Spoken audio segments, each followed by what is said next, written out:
Sebuah mobil yang dikendarai remaja berusia 15 tahun menabrak minimarket di Jalan Mensiku, Kecamatan Sintang, Kabupaten Sintang, Kalimantan Barat, Sabtu tanggal 13 Maret tahun 2021 pukul 20.33 waktu Indonesia Barat. Akibatnya, seorang bocah perempuan berusia 6 tahun yang sedang berada di depan kasir tertabrak.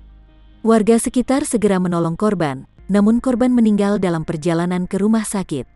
Korban mengalami luka serius dan dilarikan ke rumah sakit, namun meninggal dunia saat dalam perjalanan ke rumah sakit, ungkap Kabag Humas Polres Sintang, Ibtu Haryanto saat dihubungi Minggu tanggal 14 Maret tahun 2021.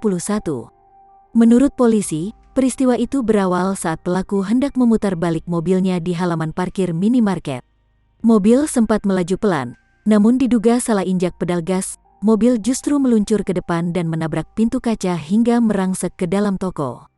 Akibatnya, selain korban tewas, sejumlah pegawai minimarket di sekitar kasir juga mengalami luka-luka akibat tabrakan itu.